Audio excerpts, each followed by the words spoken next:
રાજકોટ શહેર police commissioner Shri Brajesh Kumar Jha sir, અધિક police commissioner Shri Mahendra Bagadiya sir તથા DCP crime Jagdish Bhangarva sir દ્વારા આગામી 31મી ડિસેમ્બરના અનુસંધાને પ્રોહિબિશનના વધુમાં વધુ કેસો શોધી કાઢવાના સૂચન કરેલા હોય, જે અનુસંધાને ગત તારીખ 18/12/2025ના રોજ રાજકોટ શહેર crime branch PI MR Gondaliya, PI Damor તથા પીઆઈ જાદવની રાહબરી હેઠળ રાજકોટ શહેર ક્રાઇમ બ્રાન્ચ પીએસઆઈ વનરાજસિંહ ડોડિયાની ટીમને એક ગુપ્ત બાતમી મળેલી હતી કે એક દારૂ ભરેલો આઈસર માધાપર ચોકડી પાસે આવવાનો છે.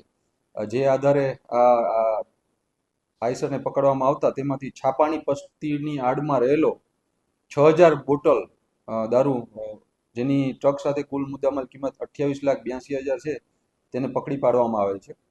હાલ આ ગુનામાં 2 આરોપી પકડાયેલ છે, જેના નામ છે ધર્મેન્દ્રભાઈ ગોપાલભાઈ ઠાકોર અને બીજો છે મોહનભાઈ હરજાજી ભીલ. એમાંથી એક ડ્રાઈવર છે અને બીજો ક્લીનર છે. જ્યારે ઉપરાંત 2 આરોપીઓને પકડવાના બાકી છે કે જેનું નામ છે વિશાલસિંહ સુનિલસિંહ રાજપૂત, કે જે દારૂ ભરેલ આઈસર ટ્રક આપનાર છે, જે આ ઉપર ધર્મેન્દ્રભાઈ ગોપાલભાઈ ઠાકોરને ચોટીલાથી આ માણસે એને ટ્રક આપેલો હતો. અને આ માણસ વિશાલસિંહ સુનિલસિંહ રાજપૂત વિરુદ્ધ અગાઉ ડીસીબીમાં એક ગુનો દાખલ છે. અને બીજો રાજકોટનો છે કેતન રાઠોડ, કે જે માલ મંગાવનાર છે, તેના વિરુદ્ધ અગાઉ રાજકોટ શહેર, રાજકોટ ગ્રામ્ય, અમદાવાદ શહેર, સુરેન્દ્રનગર, આણંદ અને નવસારીમાં ટોટલ 11 ગુના પ્રોહિબિશન લગત ગુનાઓ દાખલ છે. હાલ આ તમામ આરોપીઓને, આ બંને આરોપીઓને વિરુદ્ધ પ્રોહિબિશન કલમ ગુનો નોંધી વધુ તપાસ તજવીજ ચાલુમાં છે.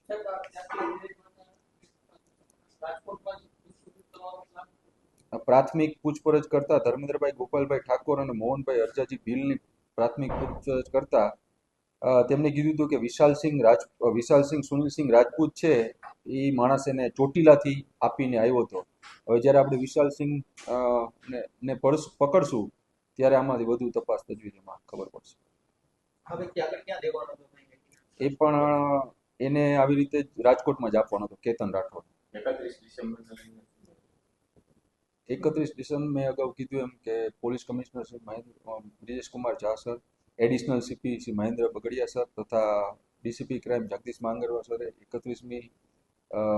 આગામી 31મી ડિસેમ્બરને અનુસંધાને વધુમાં વધુ પ્રોહિબિશનના કેસ કરવાનો સૂચના આપેલી છે. આ ઉપરાંત પ્રોહિબિશન ડ્રાઈવ પણ આપેલી છે.